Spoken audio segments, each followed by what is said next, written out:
काल ने पूरे मानव को अज्ञान से भर रखा है और एक परिवार में एक या दो ही परमात्मा का बच्चा प्रथम आता है और वो कोई ना कोई ऐसी समस्या उसके आगे अड़ ही जाती है जिस कारण से संघर्ष करते करते भी गलती बन जाती है।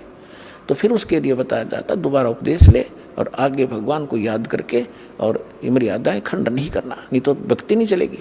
तो एक दो बार आपको ये ऑप्शन दिया गया है और आप इसको फिर दोबारा ले लीजिए मंत्र, आप फिर स्टार्ट हो जाएंगे। जैसे किसी का मंत्र खंड हो जाता है, दूर देश में बैठा है और उसका जहाँ फोन आता है, प्रार्थना होती है तो उसका मंत्र खंड भी होता है, तो भक्ति बंद नहीं करनी चाहिए उसने, क्योंकि उसने नोइंगली नहीं कर रखी।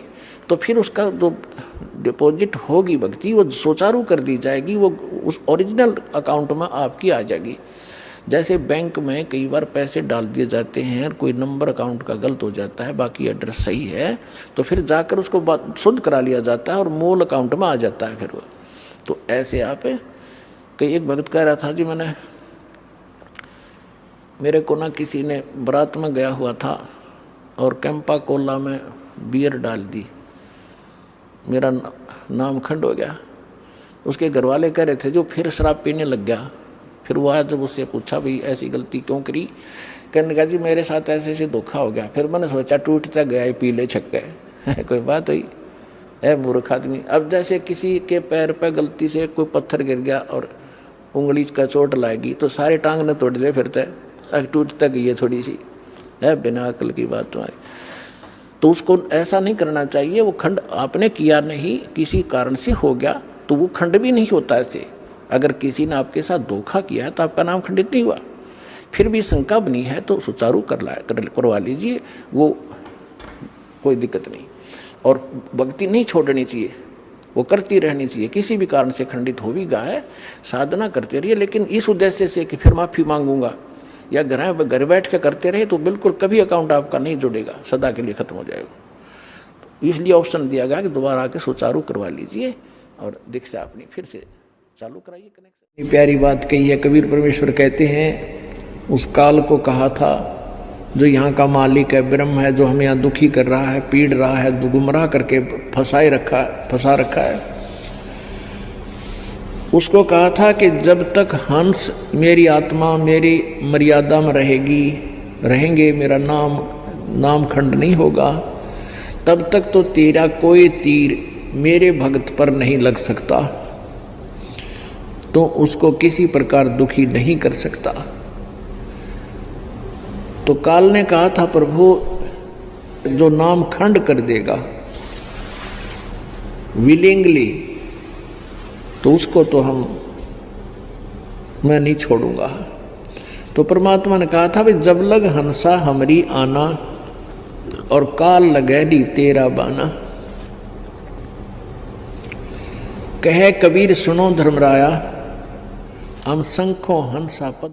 काल ने पूरे मानव को अज्ञान से भर रखा है और एक परिवार में एक या दो ही परमात्मा का बच्चा प्रथम आता है और वो कोई ना कोई ऐसी समस्या उसके आगे अड़ ही जाती है जिस कारण से संघर्ष करते करते भी गलती बन जाती है। तो फिर उसके लिए बताया जाता दोबारा उपदेश ले और आगे भगवान को याद करके और मर्यादाएं खंड नहीं करना, नहीं तो भक्ति नहीं चलेगी। तो एक दो बार आपको ये ऑप्शन दिया गया है और आप इसको फिर दोबारा ले लीजिए मंत्र, आप फिर स्टार्ट हो जाएंगे।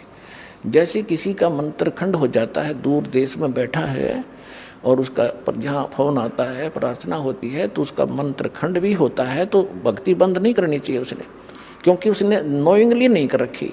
तो फिर उसका जो डिपॉजिट होगी भक्ति वो सुचारू कर दी जाएगी, वो उस ओरिजिनल अकाउंट में आपकी आ जाएगी। जैसे बैंक में कई बार पैसे डाल दिए जाते हैं, कोई नंबर अकाउंट का गलत हो जाता है, बाकी एड्रेस सही है, तो फिर जाकर उसको शुद्ध करा लिया जाता है और मूल अकाउंट में आ जाता है फिर वो। तो ऐसे आप कई एक भगत कह रहा था जी, मेरे को ना किसी ने बारात में गया हुआ था और कैंपा कोला में बियर डाल दी, मेरा नाम खंड हो गया। उसके घर वाले कह रहे थे जो फिर शराब पीने लग गया। फिर वो आया, जब उससे पूछा भाई ऐसी गलती क्यों करी, कहने लगा जी मेरे साथ ऐसे ऐसे धोखा हो गया। फिर मैंने सोचा टूटता गया पी ले छक्के कोई बात हुई है मूर्ख आदमी। अब जैसे किसी के पैर पे गलती से कोई पत्थर गिर गया और उंगली का चोट लाएगी तो सारे टांग न तोड़ ले फिरते, टूट तक ये थोड़ी सी है, बिना अकल की बात तुम्हारी। तो उसको ऐसा नहीं करना चाहिए। वो खंड आपने किया नहीं, किसी कारण से हो गया तो वो खंड भी नहीं होता ऐसे। अगर किसी ने आपके साथ धोखा किया है तो आपका नाम खंडित नहीं हुआ। फिर भी शंका बनी है तो सुचारू करवा लीजिए, वो कोई दिक्कत नहीं। और भक्ति नहीं छोड़नी चाहिए, वो करती रहनी चाहिए। किसी भी कारण से खंडित हो भी गया है, साधना करते रहिए, लेकिन इस उद्देश्य से कि फिर माफ़ी मांगूंगा या घर बैठ के करते रहे तो बिल्कुल कभी अकाउंट आपका नहीं जुड़ेगा, सदा के लिए खत्म हो जाएगा। तो इसलिए ऑप्शन दिया गया कि दोबारा आके सुचारू करवा लीजिए और दीक्षा अपनी फिर से चालू कराइए कनेक्शन।